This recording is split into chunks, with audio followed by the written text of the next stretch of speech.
परमात्मने नमः। परमात्मने नमः। परमात्मने नमः। बोलो सतगुरुदेव भगवान की। और संसार में जितने आप सारा कार्य करते रहते हो, कुछ भी करते रहते हो, सब सबका सब टोटली माया है। फिर सत्य क्या है?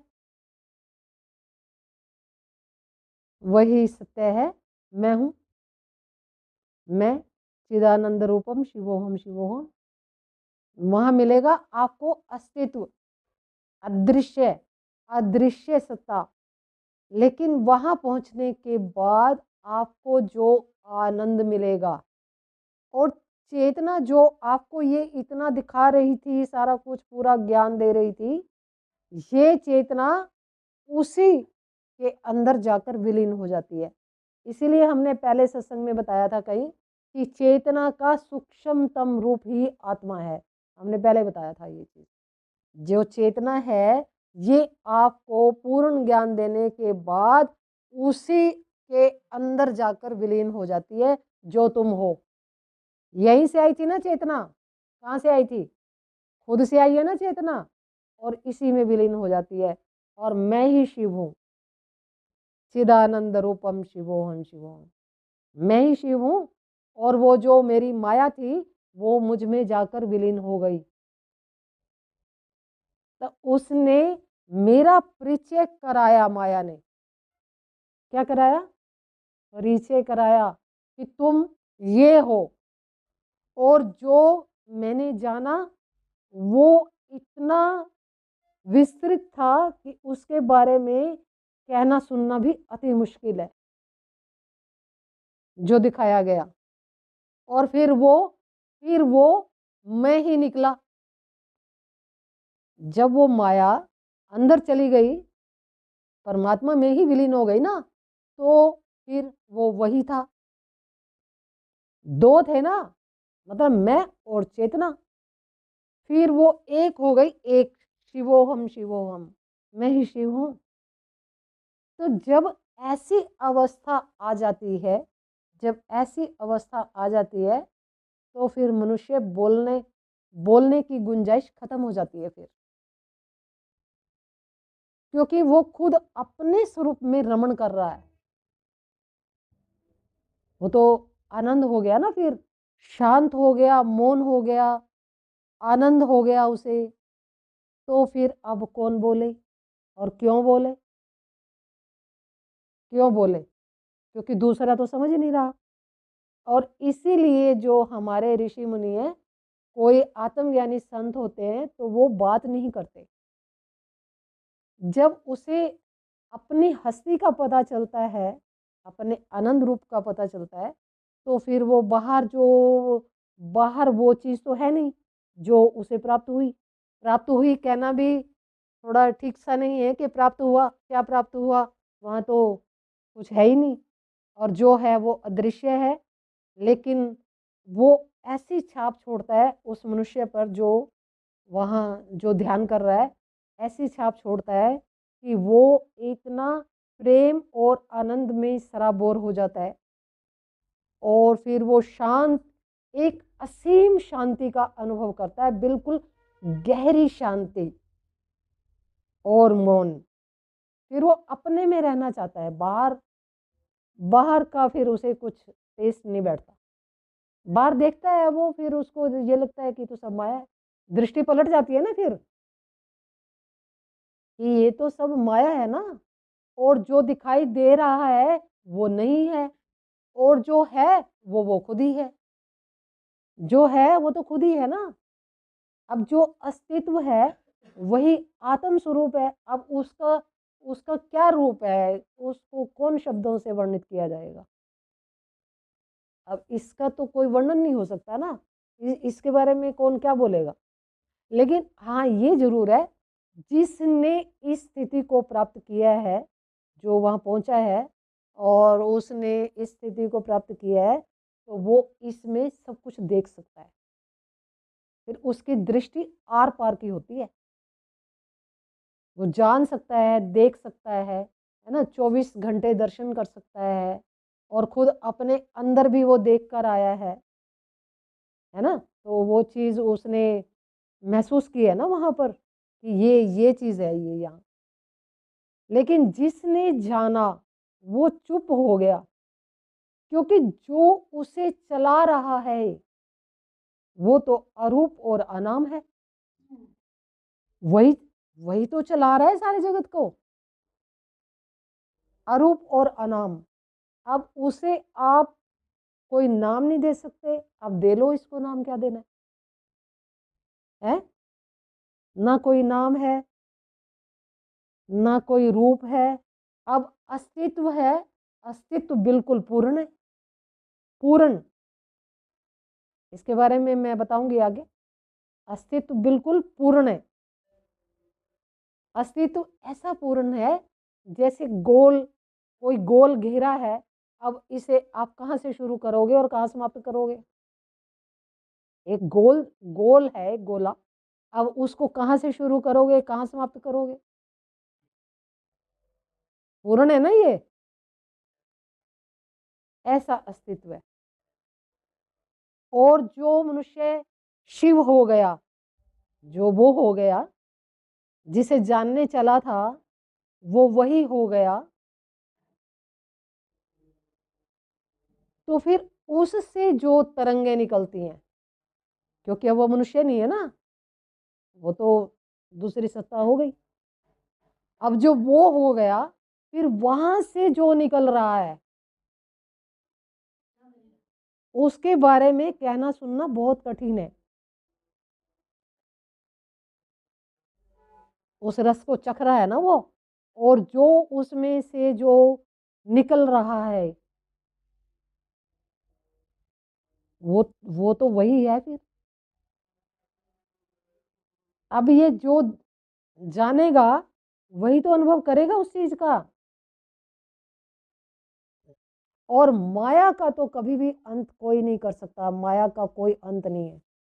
इसलिए कहते हैं तेरी माया का ना पाया कोई पार। अब जो संत है, जो ऋषि मुनि महात्मा हैं, जिन्होंने आत्मा को जाना है और ज्ञानी हैं जो लोग, वो अपनी मौज में रहते हैं। उनको पता है, सब कुछ जान लिया है। अब उसे पता है कि मुझे क्या करना है और क्या नहीं करना है। और क्या करना है क्या नहीं करना है ये भी दो बात है। वो तो वही है जो उसने देखा है और जो अनुभव किया है, बस फिर वो मौन हो जाता है कि अब कुछ कहने को है नहीं, लेकिन उस रस का पान तो करता है। एक शांति है, आनंद है, मौन है। एक अजीबोगरीब स्थिति हो जाती है मनुष्य की। मतलब वो इतनी ठंडा एहसास है कि वो कहने सुनने से बाहर है। तो वो वही अनुभव कर सकता है जो वहां पहुंचा है। तो इसीलिए जो शिव हैं या श्री कृष्ण हैं या कोई और हैं, जो ये सब इतने शांत गंभीर क्यों होते हैं? शांत होते हैं ना ये, किसी भी देवी देवता को देखो कितने शांत होते हैं ये। तो ये इसी शांति में रहते हैं। ये तो शब्दों का प्रयोग करना पड़ रहा है ना कि शांति, ये और वो, लेकिन जो वहां है वो उस चीज को वही जान सकता है कि ये क्या क्या है ये सब। तो यानी कि ये हमारा स्वरूप है, चिदानंद रूपम, ये हमारा स्वरूप है। और ये जो स्वरूप है, जो बाहर शरीर लेकर बैठा है मनुष्य, इसके बारे में तो अब सोच कर भी हमें ऐसे लगता है कि ये क्या चीज है ये, लेकिन हम भी तो वहीं से आए हैं ना। तो अब वहां और यहाँ में जमीन आसमान का अंतर है, समझ रहे हो आप? अब जैसे वहां से यहाँ आया, तो यहाँ से और वहां तक बहुत बड़ा एक विकराल अंतर है। लेकिन उसके लिए मनुष्य को बहुत अपने आप में सुधार करना पड़ेगा। देखो, हो तो तुम वही, इसमें तो कोई दो राय नहीं है। हो तो तुम वही, ये तो बिल्कुल आप कन्फर्म जानो कि जो हम बता रहे हैं वो बिल्कुल देख देख सब कुछ अनुभव सब करके तब बता रहे हैं। लेकिन वहां तक पहुंचने के लिए आप पहुंचना कहाँ पहुंचना है, वहीं पहुंचना है, अपने अंदर ही पहुंचना है, कहाँ पहुंचना है ना, अपने में ही तो है सब कुछ। लेकिन वहां तक अपनी पहुंच को कैसे बनाओगे आप, ये आपको देखना पड़ेगा। अब बाहरी जो हमारे क्रियाकलाप हैं वो तो कुछ अच्छे नहीं है, कहाँ अच्छे हैं। और जिन्होंने अपने आप का सुधार किया है, क्योंकि जगत तो माया है ना, जगत तो माया है, यहाँ से तो आपको कुछ मिलना भी नहीं है। और फिर मुर्दे को ही सुनाते हैं कि राम का नाम सत्य है, राम नाम सत्य है। ना तो मुर्दा सुनता ना लोग, लोग सोचते हैं मुर्दा सुन रहा है, मुर्दा सोचता है मैं तो मर गया, मैंने क्या सुनना है, पीछे वाले सुन रहे होंगे। तो कौन सुन रहा है? ना तो पीछे वाले सुन रहे हैं, ना तो मुर्दा ही सुन रहा है। मुर्दा तो कैसे सुनेगा, उसमें कुछ है नहीं। और पीछे वाले सुनते हैं, वो जो मरा है उसी के लिए कहा जा रहा है राम का नाम सत्य है ना। अब कहा तो जा रहा है राम का नाम सत्य है, लेकिन जिसके लिए कहा जा रहा है उसको समझ में आती है? थोड़ी देर वैराग्य होता है, थोड़ी देर के लिए, वहाँ शमशान में होता है जब तक। जब शमशान से निकला, घर में आया, नहाया धोया, खाया पिया, फिर मस्त, फिर वही दुनिया है उसकी जो पहले थी। अब जिसके लिए कहा गया था राम का नाम सत्य है, अब उसको मिला या नहीं मिला वो तो राम ही जाने किसको मिला। मनुष्य रोज देखता है अपने सामने आदमी मरते हुए, देखता है ना, देखता है ना। फिर वो क्या सोचता है, आठवां आश्चर्य, कि मैं थोड़ी मरूंगा, यही तो मरा है, जो मरा है तो वो मरा है, मैं थोड़ी मरूंगा। उसको ये नहीं पता कि ये तो विधि का विधान है, हर एक के लिए अटल है। और मरना तो मरने का मतलब कि शरीर तो छोड़ना ही पड़ेगा। और जो मैं है उसको तो कोई मार नहीं सकता, वो दूसरा शरीर धारण करेगा। ऐसे ऐसे शरीर धारण करते करते इसको अरबों खरबों वर्ष हो गए, इतने शरीर ले लिए इसने, अभी तक ये परमात्मा को नहीं जान पाया कि वो कौन है और क्या जानना था मुझे। और एक जन्म में अगर कोई परमात्मा को जान पाए तो ये सोचना कि उसका भाग्य बहुत अच्छा था कि एक ही जन्म में उसने प्राप्त कर लिया। ये तो जन्मों जन्म की कहानी है। हमने अपने कितने पूर्व जन्म देखे हैं जिसमें हमने पिछले कितनी भक्ति कर रखी है, तो इस जन्म में जाकर हल हुआ ना। लेकिन अगर आप शुरू ही नहीं करोगे तो कब होगा आपका इन दुखों से निपटारा, इन दुखों से निपटारा कब होगा?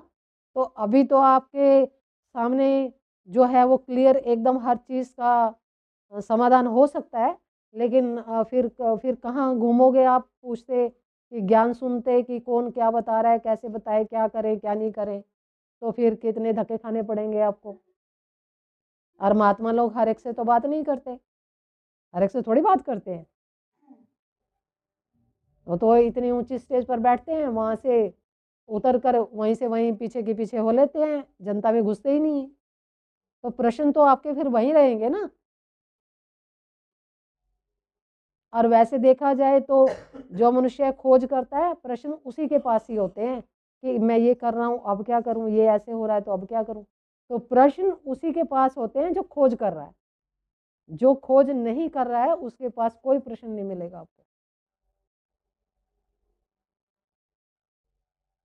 तो अब हमने कितना हम घूमे हैं वो तो हमें पता है, और कहाँ कहाँ घूमे हैं वो भी पता है। लेकिन वो कहते हैं ना, जिन खोजा तिन पाइया। तो खोज करनी पड़ेगी, कुछ बाहर से, कुछ महात्माओं से, और कुछ अंदर, दोनों तरफ खोज करनी पड़ेगी। बाहर से भी थोड़ा दिमाग को दुरुस्त करना पड़ेगा कि सत्य किधर है, और अंदर खोज करनी पड़ेगी कि कहाँ जाऊं अंदर और कैसे प्राप्त करूं। और ये शब्द ही सतगुरु चेतना है ये, इसीलिए तो बाहर प्रकाशित किया जाता है कि धीरे धीरे देखेगा तो यहाँ खुल जाएगा अंदर, यहाँ खुलेगा तो फिर आगे की यात्रा होगी। इसीलिए ये शब्द दिखाया जाता है। लेकिन मनुष्य तो सोच ही नहीं पाता इस चीज को कि वो मेरा ही स्वरूप है। तो अपने स्वरूप को जानने की तरफ चलो, और अगर तुम अपने स्वरूप को जान लेते हो तो आपको बाहर से कुछ प्राप्त नहीं करना पड़ेगा। बाहर से क्या प्राप्त करना है? जब तुम अपने स्वरूप में स्थित हो, पहली बात तो आपको कोई ज़रूरत नहीं पड़ती क्योंकि आप इतने ही शांत हो। और दूसरा, अगर कुछ आपको ज़रूरत है तो योगक्षेम परमात्मा स्वयं वहन करते हैं। अगर आपके अंदर कोई इच्छा उठती है तो तुरंत पूरी हो जाती है, क्योंकि अब तो आप वही हो, तो आपकी इच्छा कैसे रह सकती है? जो खुद वही हो गया तो उसे जो चाहिए तो अपने आप ही प्राप्त होगा।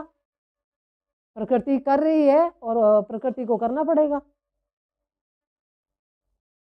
सबके लिए कर रही है ना वो तो।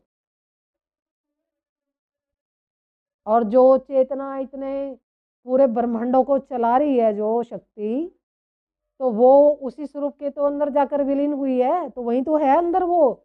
उसे ये नहीं पता कि जो ये मैं जहाँ पर हूँ तो मुझे क्या करना है, सब पता होता है। सब अंतर्यामी सत्ता होती है ये सब।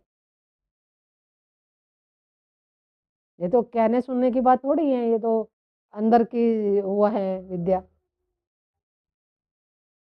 लेकिन फिर भी मैं काफ़ी हद तक बताती हूँ कि ताकि अच्छी तरह से समझ आ जाए।